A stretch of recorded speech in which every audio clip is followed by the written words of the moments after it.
दोस्तों, अगर आप और अच्छी नींद चाहते हैं तो हमारी प्यारी सी ऐप नींद को इंस्टॉल करें।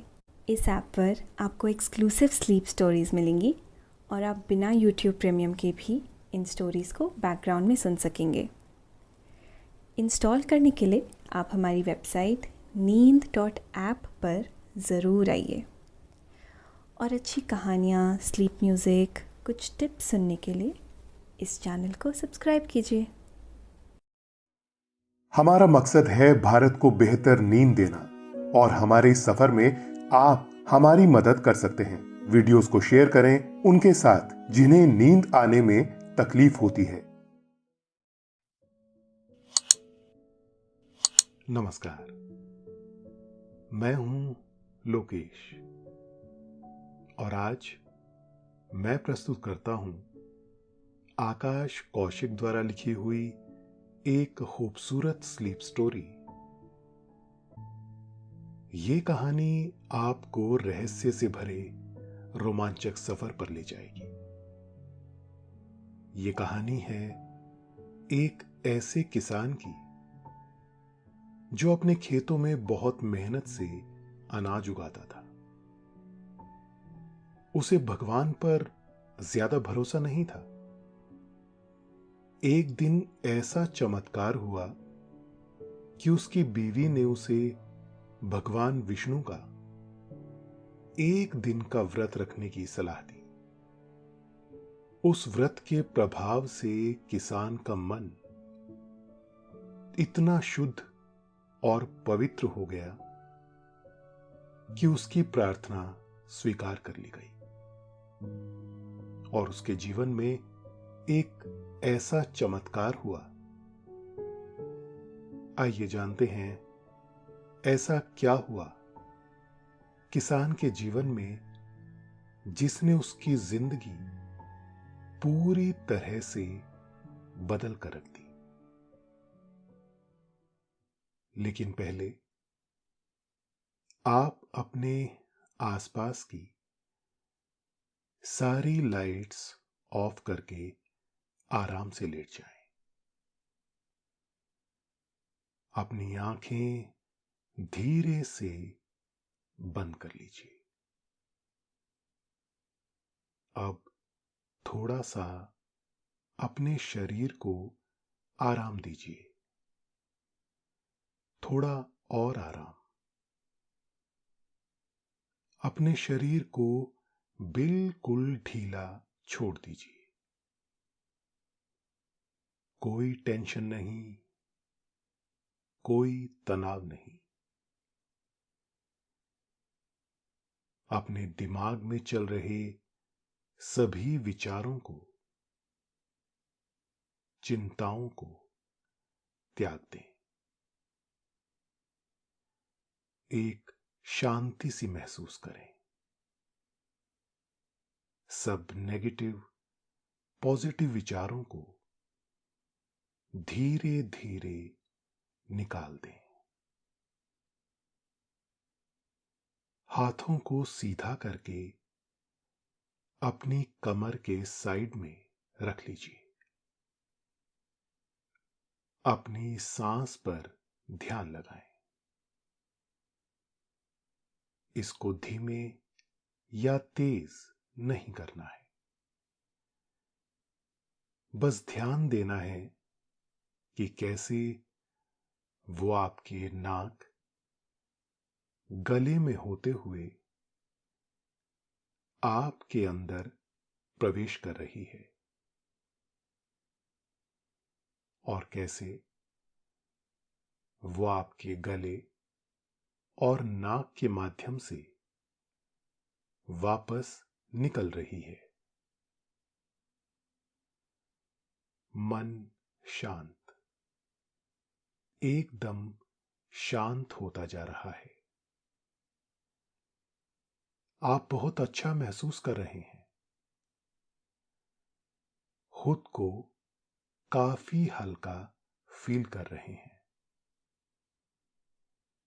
सब तरफ शांति ही शांति है, सुकून है, खामोशी है।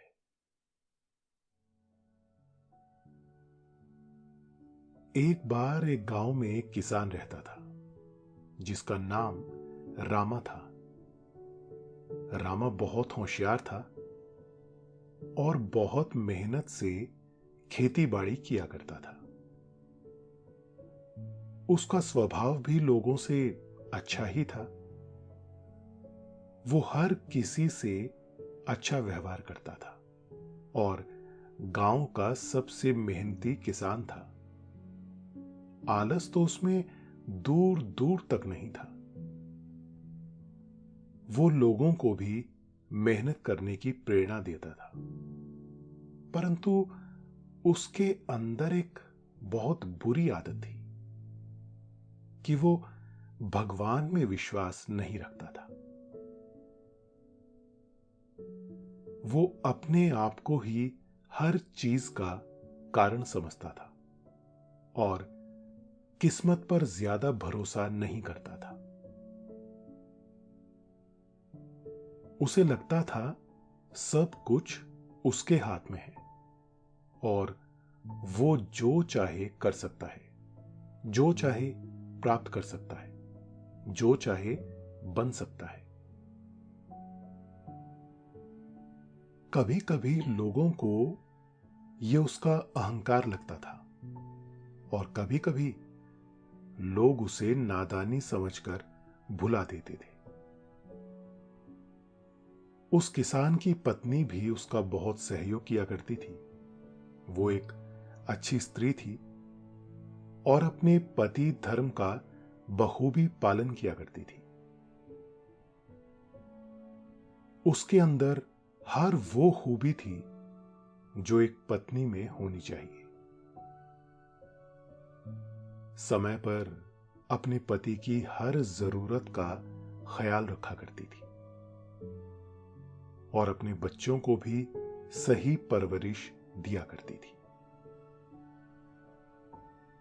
किसान का एक बेटा और एक बेटी थी। किसान अपनी बेटी से बहुत ही ज्यादा प्यार करता था और मां हर समय बेटी को ही लाड करती रहती थी। किसान हर समय अपनी पत्नी से कहता रहता था कि तू इस बेटे को बिगाड़ देगी, इतना प्यार करना भी ठीक नहीं है। और वो हंसते हुए कहती थी, तुम भी तो अपनी बेटी से बहुत प्यार करते हो, मैं तो कुछ नहीं कहती। देख लेना, एक दिन मेरा बेटा मेरा नाम बहुत रोशन करेगा। तब किसान कहता था, आजकल बेटियां भी किसी से कम नहीं हैं, वो भी बढ़ चढ़कर हर चीज में आगे बढ़ रही हैं। कोई पायलट बन रही है तो कोई राष्ट्रपति भी बन रही है। अब जमाना बदल गया है सुलोचना, देख लेना, मेरी बेटी एक दिन इतना आगे जाएगी कि बहुत नाम कमाएगी।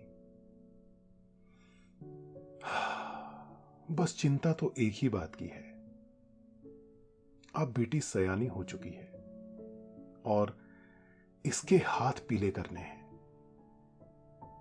धन की आवश्यकता पड़ेगी, कहीं ना कहीं से कोई तो व्यवस्था करनी पड़ेगी।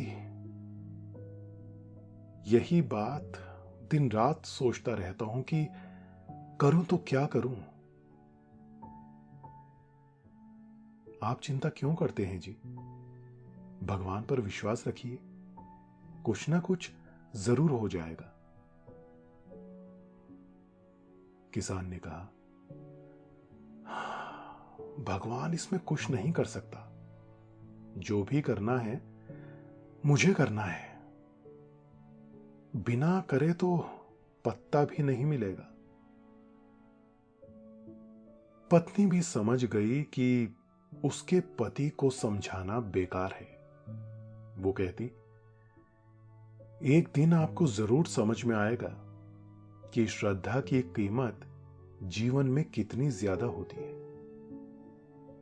श्रद्धा और भक्ति की जीवन में कितनी ज्यादा जरूरत है।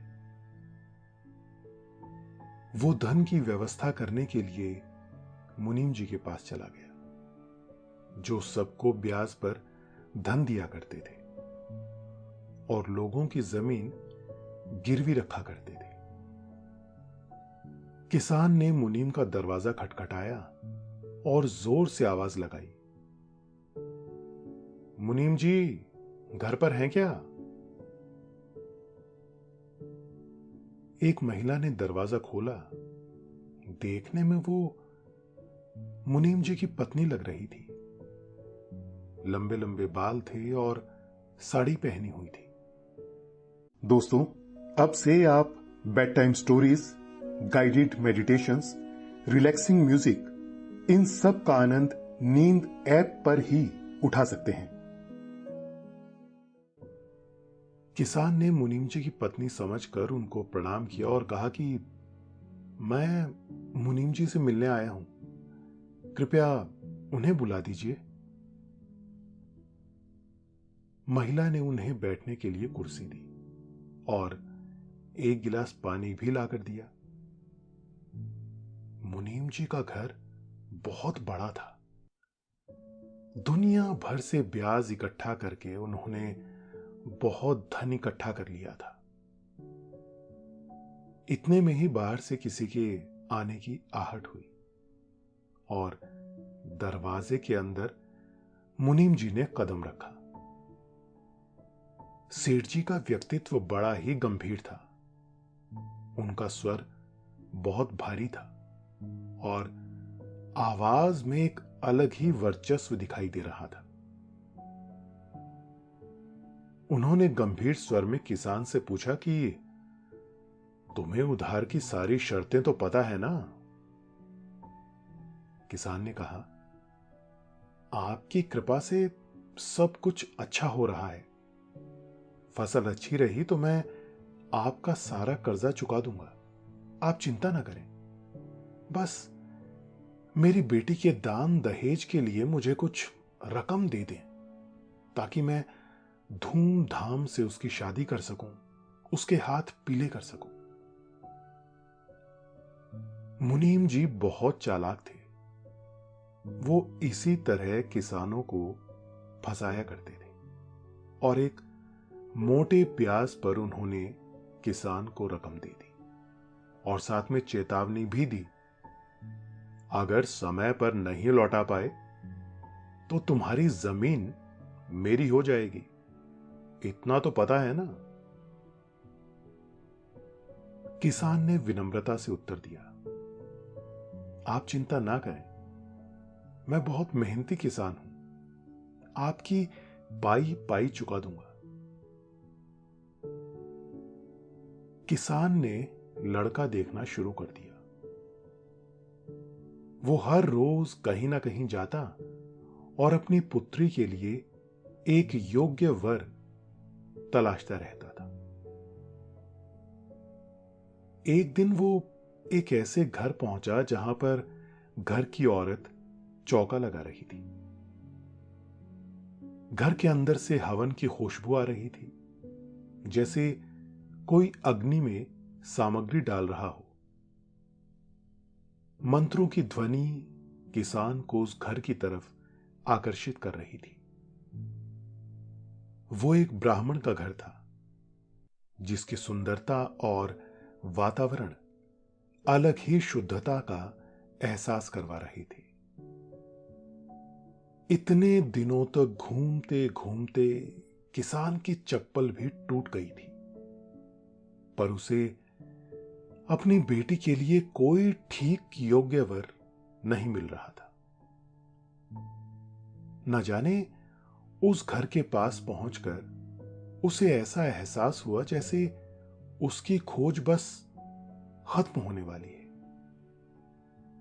वो जाने अनजाने में उस घर में दाखिल हो गया और घर के मुखिया को पुकारने लगा।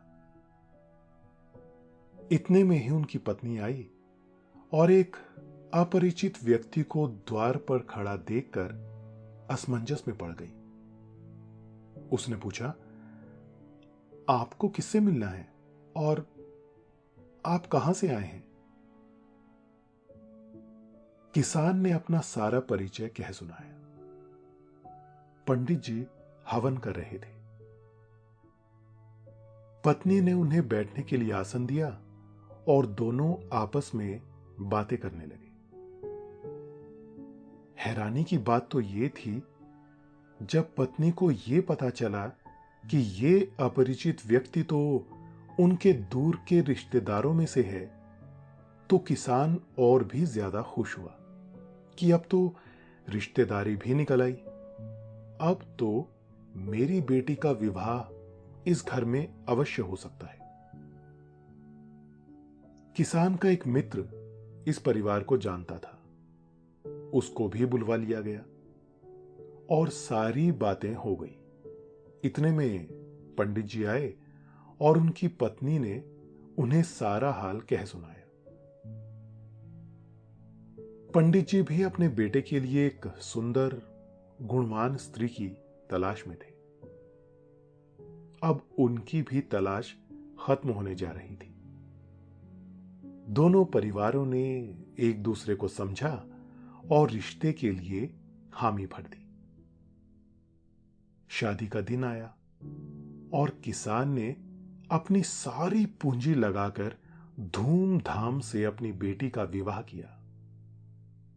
दूर दूर से गांव को निमंत्रण दिया गया।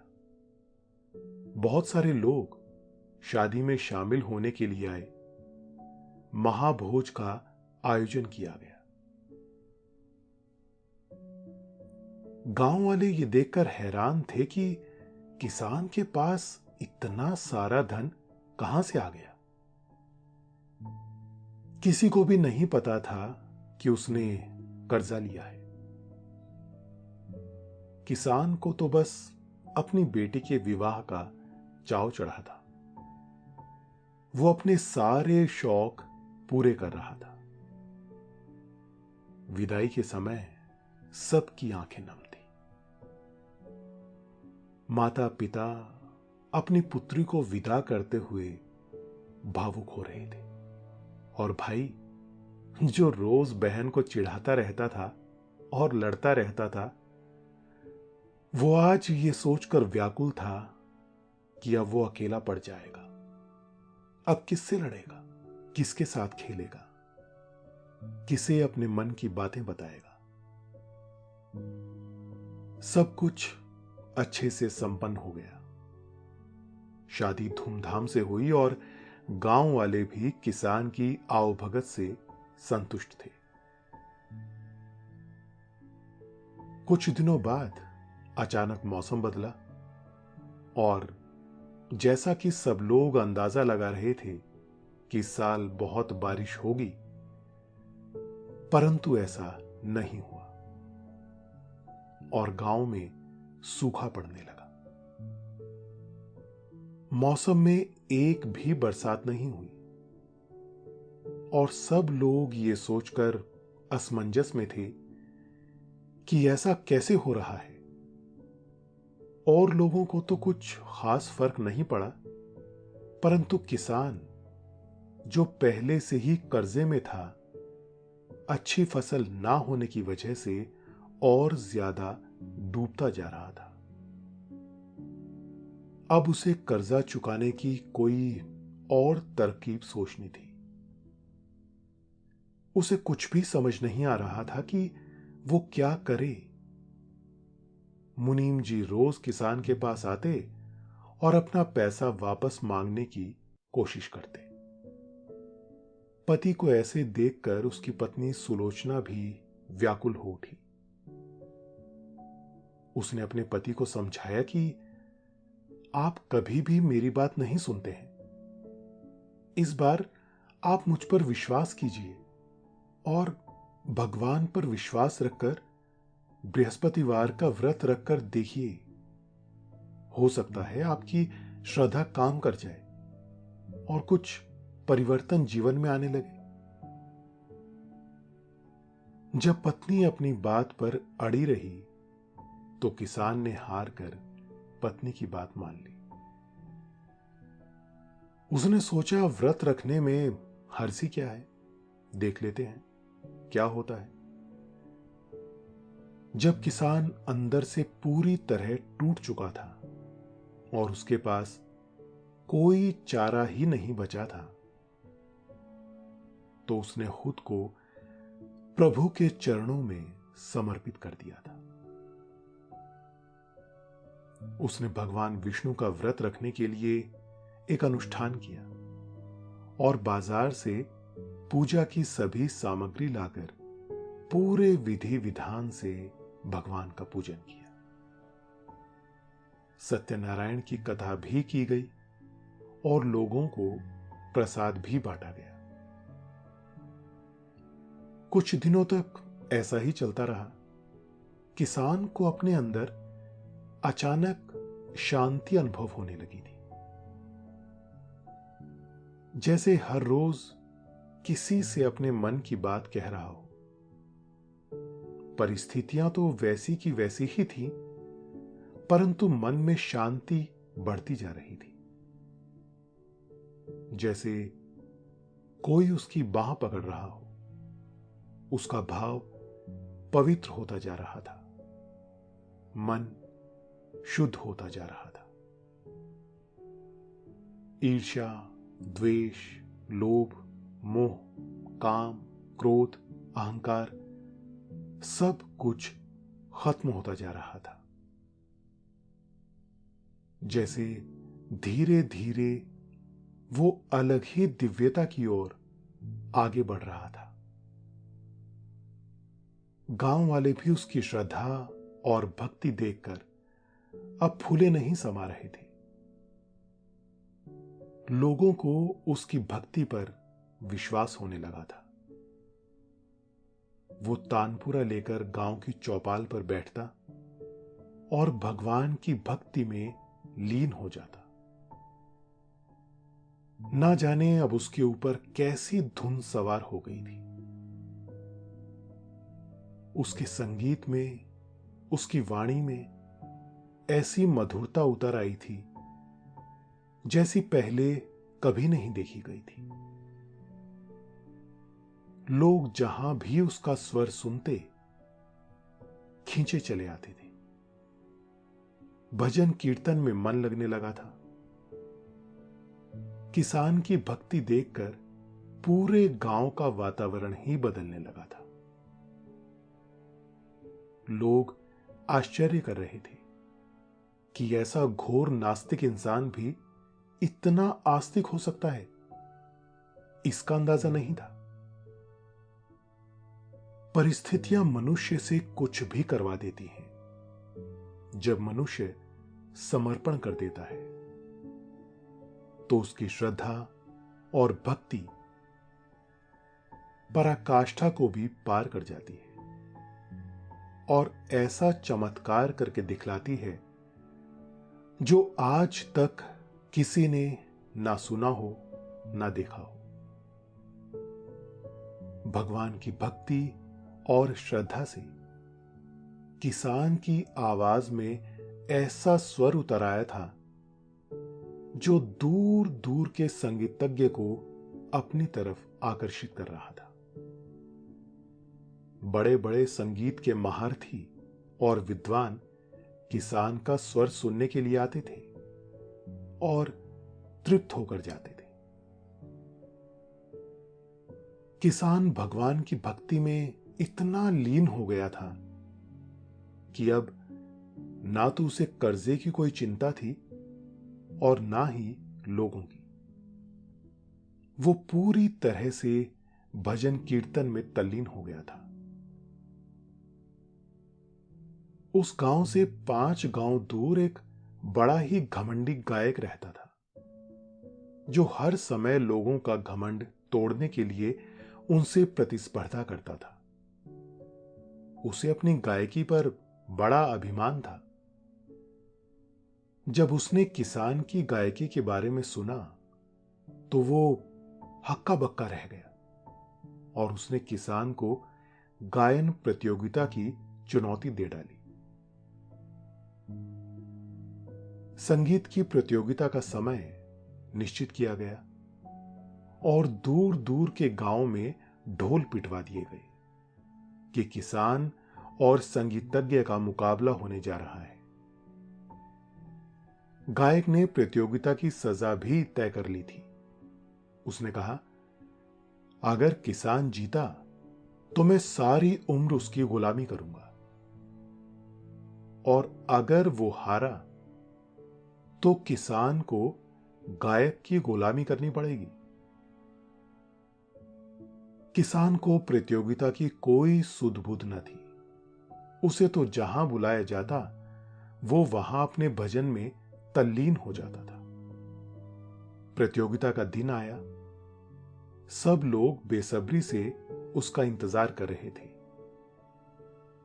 दोनों तरफ गायक का समर्थन करने वाले और किसान का समर्थन करने वाले लोग बैठ गए। चौपाल सजाई गई और दूर दूर से लोग इस प्रतियोगिता को देखने आए। शर्त यह थी कि जो राग मेघ मल्हार गाकर बारिश करवा देगा वो प्रतियोगिता का विजेता होगा। गायक ने गाना शुरू किया। लोग उसकी आवाज में खो से गए थे। वो बहुत ही प्रशिक्षित और सीखा हुआ कलाकार था। उसे सभी रागों की बहुत अधिक समझ थी, इसलिए वो अपनी लय में गा रहा था। परंतु एक पहर तक लगातार गाने के पश्चात भी बरसात नहीं हुई। वो निराश होकर चुप बैठ गया। उसका कंठ सूख चुका था, ताकत खत्म हो चुकी थी। परंतु बरसात नहीं हुई। उसे पूरा विश्वास था कि अगर उससे ना हुआ तो किसान भी ऐसा नहीं कर पाएगा। दोस्तों, अब से आप bedtime stories, guided meditation, relaxing music, इन सब का आनंद नींद ऐप पर ही उठा सकते हैं। लोगों से इजाजत लेकर किसान ने अपनी भक्ति में लीन होकर भगवान को याद करके अपना भजन गाना शुरू कर दिया। गाते गाते जैसे ही उसने राग मेघ मल्हार छेड़ा तो थोड़ी ही देर में अचानक से उसकी आवाज के कंपन से ऐसी तरंगे उठी कि लोगों के रोम रोम तक पहुंच गई। हर किसी के रोंगटे खड़े हो रहे थे। मन गदगद हो रहा था। शरीरों में कंपन छूट रहा था। किसान की आवाज का प्रताप इतना ज्यादा था कि आसमान में बादल घिरने लगे थे। घटाएं छाने लगी। सूरज की रोशनी कम हो गई और अंधेरा सा होने लगा। अचानक से पहली बूंद किसान के चेहरे पर गिरी और धीरे धीरे घनघोर बारिश शुरू हो गई। सारा गांव खुशी से नाचने लगा। इतने समय से जो सूखा पड़ा था आज तृप्त हो गया था। धरती माता भर भर के पानी पी रही थी। चारों तरफ खुशी की लहर छा गई। किसान गाता जा रहा था, गाता जा रहा था। ये सब देखकर सब लोग आश्चर्यचकित थे। बड़े बड़े राजा महाराजा जो सभा में बैठे थे वो किसान को अपनी संपत्ति तक दान देने की घोषणा कर रहे थे। ऐसा चमत्कार किसी ने पहले नहीं देखा था। किसान की मधुर आवाज सुनकर थोड़ी ही देर में जंगल के पशु पक्षी भी वहां आ गए और बरसात में बाहर निकलकर खूब आनंद ले रहे थे। ये सब देखकर गायक का घमंड चूर चूर हो गया। उसने ऐसा चमत्कार पहले कभी नहीं देखा था। ना ही उसे उम्मीद थी कि ऐसा हो सकता है। उसने तुरंत जाकर किसान के चरण पकड़ लिए और गुरुदेव मुझे क्षमा कर दो के नारे लगाने लगा। उसने मन ही मन किसान को अपना गुरु मान लिया था। किसान का गायन रुक गया और उसने प्रेम भरी दृष्टि से गायक को देखा और उसे क्षमा करके गले से लगा लिया। किसान ने उसे शिष्य रूप में स्वीकार कर लिया। भगवान के भक्त कभी किसी को गुलाम नहीं बनाते। वो तो इतने उदार होते हैं कि हर व्यक्ति के कल्याण के लिए भगवान से प्रार्थना करते रहते हैं। अंत भला तो सब भला। फसल जोरदार हुई, सारा गांव हरे भरे खेतों से लद गया। किसान ने सारा कर्जा चुका दिया और भगवान की भक्ति में लीन हो गया। तो दोस्तों, ये थी आज की कहानी, किसान का विश्वास। आशा है आपको आज की ये कहानी अच्छी लगी होगी। आपने ये कहानी सुनी, आपको अच्छा लग रहा है और समय हो गया है आपके सोने का। अब आप धीरे धीरे नींद की ओर बढ़ते जा रहे हैं और नींद आपको अपने आगोश में समाती जा रही है, समाती जा रही है। शुभ रात्रि। धन्यवाद।